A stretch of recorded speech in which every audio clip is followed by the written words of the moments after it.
Hey, what's up, guys? It's Andrew Santowski.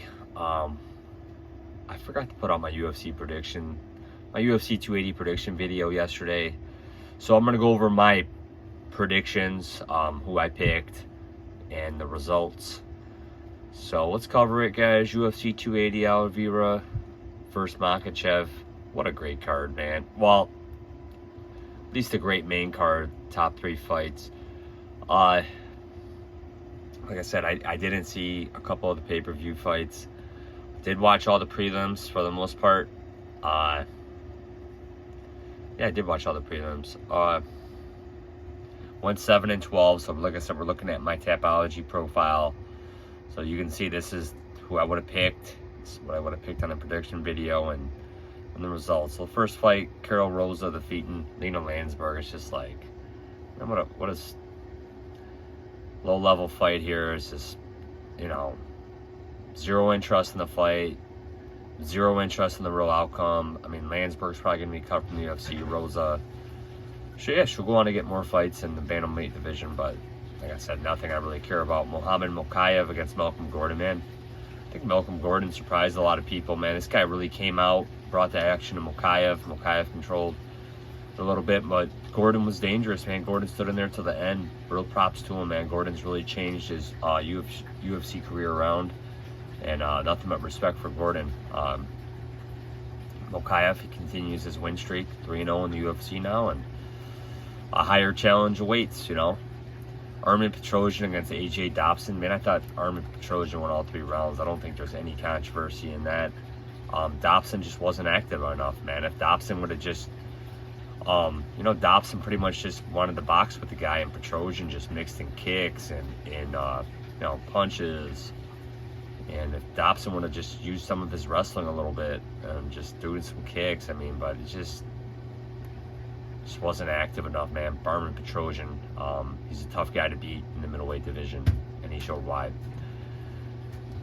Abukar Nurmagomedov against Garcia, and I picked this is my first wrong prediction of the debate. I picked Garcia, and I was leaning Abukar Nurmagomedov earlier in the week, but I switched my pick to Garcia, and I think Abukar just did a little more. I know when I saw the second round, Abukar was controlling him. So next up, Nikita Krylov against Holst. I was on Krylov. Man, Krylov looked real sketchy that first round. Volkan had him hurt. And then, but Krylov just has the better cardio, man. Just used his wrestling. Give the guy a lot of credit, man. I think he's really changed his UFC career around, too. Just got to watch it, man, with that sloppy striking. Don't strike sloppily. Don't try to finish the fights real early like that. He took some damage, man. He really showed an improved cardio base, went rounds 2 and 3, and just really controlled Volkan. So good job with Krylov knowing what to do and how to pick up the win there. And Volkan, same old Volkan, man. He's dangerous on the feet, but his grappling chops need a lot of work. Barao against Mockman Miradov. I was on Barao. I thought Barao would look better, but it was a close fight here. But I had Barao.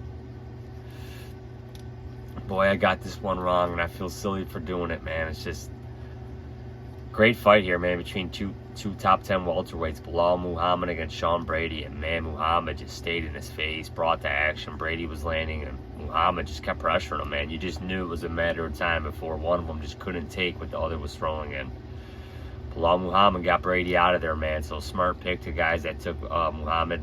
Kind of hate to see both contenders like that face off against each other, man. I feel like there's enough aging talent in the welterweight division where these guys could have just, maybe met up closer to the top. But these guys are hovering right there at top 5. Belal Muhammad's got to be a top 5 welterweight for sure, and Brady's right outside of it. But great win, Muhammad. I just hate to see 2 prospects, 2 top 10 welterweights that really haven't fought for the belt yet, just kind of knock each other out like that. Like I said, good win for Muhammad there. Manyan Fiora against Caitlin Chukagian. Fiora wins. We know Chukagian. She's just, middle of the road women's flyweight fighter. Fiora, nothing special about her, man. Like I said, it's hard to see anybody beating Valentina Shevchenko unless she just really ages out and just doesn't want to compete no more in that division.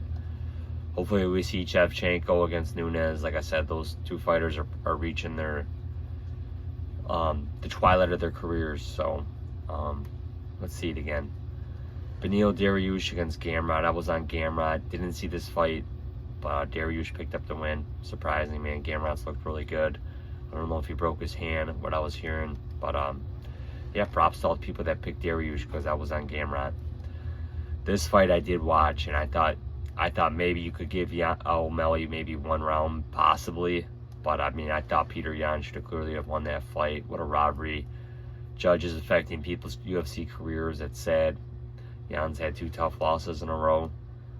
I don't think his stock diminishes. I definitely don't think OMalley deserves the next title shot. I don't even think OMalley wants the next title shot. So, that's my opinion on that fight, and I was on Jan. Got that wrong. Fight that I feel really stupid about is the Dillashaw. I picked Dillashaw against Sterling. I gotta give Sterling a lot of props, man. I don't care if Dillashaw didn't dislocate his shoulder or whatever, and you know, he came into this fight for that paycheck and probably knowing in his head this is going to be his last shot ever at bantamweight gold. He'll never sniff it again, in my opinion. I'll be surprised if the guy ever fights again. You know, he's got a lot of business ventures, so he claims, outside of the UFC. So, but Sterling, man, took him down, mounted him easily, and just, I mean, props to Dillashaw for surviving and just showing that how much heart. But I mean, Dillashaw took a lot of damage, man. A lot of damage. And, you know, I feel bad for all the bettors out there that bet Dillashaw when Dillashaw clearly hid this injury. He hid it from the UFC. That's terrible, man. That's terrible because a lot of money, I think, came in on Dillashaw prior to the fight. But, I mean, Aljamain Sterling looked like a minus 1,000 favorite in this fight, man. It's just props to the people that backed Aljo. Aljo showed up. He's looked good. I'm not taking nothing away. Like I said, I feel silly for picking TJ Dillashaw here. Next up, this is a fight that I just did not feel like was in question, man. I just felt like it was a matter of time before this guy claimed the lightweight belt, and he did. Islam Makhachev makes Charles Oliveira tap from an arm triangle choke. Oliveira has a great story, man. He's just going up against a guy that's just, I mean, nobody's going to beat this guy. It's going to take something, man, and I'm glad that we're going to see Makhachev against Volkanovski, man, because at least somebody outside of that weight class is going to test him. I'm sick of seeing Justin Gaethje in there get title shots, man. He's had his shots. He doesn't need no more. So I'm glad that we are going to get to see Volkanovski, and that guy deserves it, man. He's been dominant at featherweight. Let him step up. And all the props to both these guys. Oliveira's had a great one at lightweight and being the champ, and Makhachev, he's deserved this more than anybody, man. The UFC has suppressed him for years. You know, Khabib's protege, or prodigy, and he got the win here, man. So I'm looking forward to all, and like I said with the Aljo, I'm looking forward to him going against Henry Cejudo. I think that's a great fight, man. Henry Cejudo retired the champ. This could be another former bantamweight champion that Aljo beats on his resume, man. But Henry Cejudo, I think, is going to pose a lot of problems to Sterling. But I cannot wait to see that fight. I'm glad Dana White wants to make that fight. And Makhachev against Volkanovski, man. I cannot wait to see that. Islam Makhachev isn't going to have it easy going to Australia either to fight Volk. I mean, you're going into your opponent's backyard, man. So, I mean, cannot wait to see it. I went 7-12 on my predictions.